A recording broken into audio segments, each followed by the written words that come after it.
those old metal lockers, like that were meant for soccer cleats, not full hockey equipment. And we had to go up and down the stairs to get up to the locker room. It was always like a little bit of a litmus test for recruits, because some people would come up and be like, you guys have to go up and down stairs in your skates? And, you're like, yeah, who cares? Who cares? You have to go, is that hard? And recruits that would complain about it, we were sort of like, maybe that's not going to work out. And the locker room was redone, and we did get the nice wooden benches. I was really proud of sort of how we competed. You'd go to rinks, you'd walk into a rink, or players would come into our rink, and you knew people didn't want to play against us. We played hard, we were physical, we took penalties, maybe too many. We were cocky, confident, proud Dartmouth women's hockey players, and I just really loved to watch the team get off the bus with a little bit of a strut. That strut translated onto the ice. We were an intimidating team to play against, and you want the other team to feel like a freight train, is coming upon them. Don't give them a minute. You never want to let those defensemen face up ice. You want to get them when their back is, when they're retrieving the puck, you want to get there right with them and just make sure they feel that pressure, that force, that intimidation. And I think we did that, and I was really proud of that. And I was proud of the sort of the chip on the shoulder, the edge that the women at Dartmouth played with. Those are the kind of players we got. We weren't getting the fancy prima donnas who didn't want to walk up the stairs. Players that wanted that intensity, wanted that ferocity, they came. 2000, 2001 was that magical year where, before we knew it, we were ranked #1 in the country. And we won the Ivies that year. We won the ECAC championship. First official NCAA tournament. We were the top seed. It was in Minnesota. 2 years later, it was at Duluth. We lost in the first game and then ended up beating Minnesota in the semifinal game. And that was the last game I coached for Dartmouth. I grew up in West Hartford, Connecticut. I was born in 1969, around the Title IX time, and my mom was very much a feminist at the time. She really wanted to give me every opportunity I possibly could have. In the garage, we found my dad's hockey sticks. He had grown up in Minnesota, up in the rafters. That was the very beginning, and I just fell in love with it. I was never on a youth team with another girl, and some of those youth hockey years were hard. Coaches weren't comfortable with me getting changed in the locker room, so I had to go into the girls' bathroom and get changed in a stall. So it was a little bit of an isolating experience, being the only girl. There was one coach who I remember distinctly. The final drill was, whoever loses the drill is going to have to kiss Judy. It was awkward. That's not what I wanted, and I'm sure it's not what they wanted, and everyone, the coaches kind of thought it was funny, but it really wasn't that funny. There were little moments that stuck out as, I'm different, and it would be fun just to be one of the guys, and I wasn't. But then I arrived at Loomis. My senior year, played college teams. It was kind of unheard of. It would never happen today, but we beat Dartmouth, which is just preposterous to think now that high school teams could beat college. It was just an amazing time in the game where it was growing by leaps and bounds. I graduated from Loomis, and I was lucky enough to get into Dartmouth. It had been my dream, and it wasn't easy. I was a project. Arrived here in the fall of 1987. I couldn't believe it. Loved it from the first minute I got here. All the traditions at Dartmouth, I just wanted to pinch myself. But the Ivies were starting to grow, coming on strong. There were 8 of us, and we made an impact. Probably unruly, probably overconfident freshman class. What it looked like to play then. We felt supported, but we knew, the men's team definitely had better equipment. We were using their old jerseys. I wore number 4, and my jersey was just slightly pink. The men's team could no longer use it because it wasn't good enough. We got the sloppy seconds. Our shin pads never fit us right. Our elbow pads you had to tape on. They were not new, they were old, they were too big. To get tape, you had to charm the equipment guy at the time. You had to send in the people that he liked to get the tape, because he wouldn't just give the tape to anybody. We didn't get the equipment, but we knew we had the better coach. We were a better team. Nowhere near the equity that players experience now. extraordinarily proud of how far the sport has come and the resources that have been allocated. When George came in 86 and 87, that was the beginning of his era that lasted several years. He had negotiated some of the perks that we did have. And George did a pretty good job of sort of focusing on what we did have versus focusing on what we didn't have. And my junior year in 1990 was the first year that there was a women's national team. We competed in Ottawa, an amazing experience. There were a tremendous amount of fans. Like I had never played in front of that many fans. Everything was pink. The Canadians wore pink and white jerseys, which certainly stands out as a memory. It was kind of bizarre. It was an amazing honor to be a part of. I remember just thinking like, wow, to play 3-4 lines deep with 6 defensemen, everyone can pass, shoot, play. And I kind of realized it wasn't as good as I thought. There was amazing skill on the ice, and you could kind of squint and see, wow, like if the resources were put into this, it could be good. And a lot of people felt that way and really fought for the game.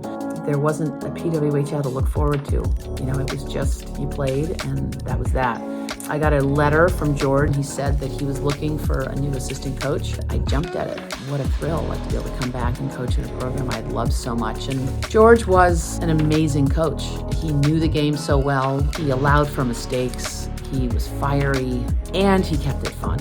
And he understood that balance of working hard and playing hard. And we really got to know them as a family. And Patty would be around and we got to know Patty, and she was like a big sister to the team. We just sort of had that feeling. We were a part of his family and he was a part of our family. I learned a lot when I was a player, but I learned a whole lot more when I was a coach. The women colleagues who were coaching were always like sort of pushing me to say like, hey, it's time for, to have Dartmouth to have a women's head coach. And I felt that I was ready, but I also loved what I was doing. I loved working with them. I wanted to take a mentor is just gold. When Josie told me I was going to be the next coach, I was extremely excited, but I also knew that it was the end of an extraordinary era for women's hockey. You just have these unbelievable relationships with your teammates, academic load of being at Dartmouth, and the long road trips and having to learn to manage your time, but just like the slap happy fun that being on the bus at all hours. And I had forgotten this, but we've actually played at 3 o'clock on Saturday and Sunday. If you're at Cornell or Princeton, hours away, you wouldn't get home until like in the wee hours on Monday morning. So there's never a day off.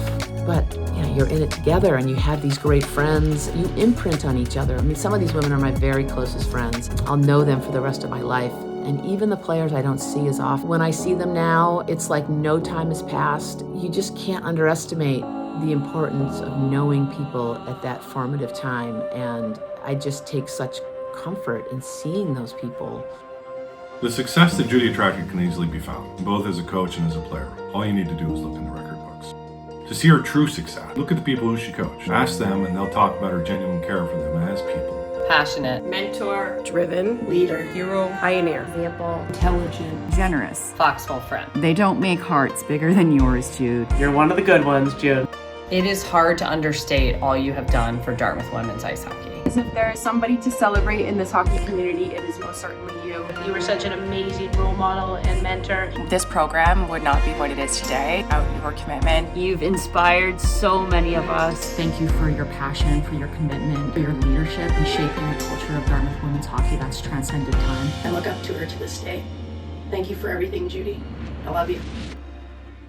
My dad came home and said, if we can get Judy Parish to come to Dartmouth, Dartmouth women's hockey is going to change. Little did he know back then how right he was. I don't know if Judy understands or knows the impact that she has had on players. I really view you as the person who shaped the course of my life. She found creative ways to push us, motivate us, and instill a drive to succeed while making it fun and memorable. Judy went all in as a coach. But she made me the player that I became, the coach that I am now. Made the best decision of my life, having chosen Dartmouth, and Judy was a big reason for that. Your energy is unmatched. I'm more than a coach, for sure. Thank you for all the advice over the past 30 years. Judy's legacy is profound. leaving ripples through the generations. Whatever your role was, Judy made you feel a part of it. It made you feel like you were supposed to be there. I truly enjoyed skating with you and watching the program flourish under your dynamic nature. Judy always provided a huge portion of my confidence through college. She's an incredible person. Judy, thank you for everything you've done. We all owe you big time. Really making a difference in my life. Have someone like you believing in me.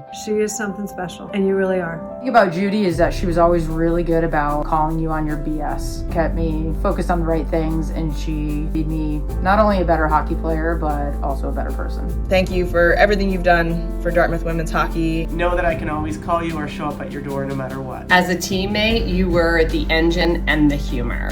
You loved playing the game every day, and it made me and everyone around you want to be a better player. You brought the heat, making me glad I was on our team. As a friend, your impact on me has been immense. More than anything, I've loved my conversations with Jude over the past 17 years about being a mom. Also taught us how to be a team. The whole could be greater than the sum of each part.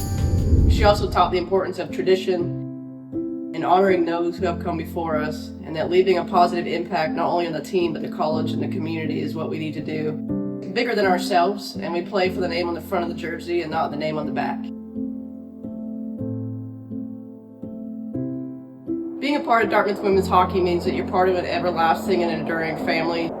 It's truly a special place to be a part of. A place where you can always return and call home no matter how long it's been since you visited. It doesn't matter if you graduated in 1991 or 2021.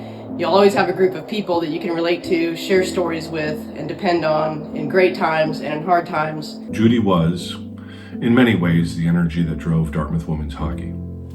Her passion for the school, the women's hockey team, was really second to none. I so wish that George and Josie could be here to tell their stories of Judy, to include her insistence on driving forward once she had an idea or a goal in mind. One of those being making Dartmouth women's hockey one of the best programs in the country. Quite simply put, Dartmouth women's hockey would not have achieved what it has without Judy's insistence and intentional determination. Thank you, Judy. Thank you. Thank you. Thank you. Thanks. Thank you. Thank you. Thank you. Thank you, Judy. Thank you. Congratulations. Congratulations. Congratulations. Congratulations. Congratulations, Judy. Thank you, Judy. Thank you. Thank you, Judy. Thank you, Judy. Thank you, Judy. Thank you, Judy. Thank you, Judy. Thank you, Judy. Congratulations, Jude. Congratulations. Congratulations. Congratulations, Judy. Thank you, Judy. Know all of the players I ever had. I just love seeing you, and I treasure those relationships. I'm so thankful and so grateful to this game, and appreciate you all so much. Up, up, Big Green.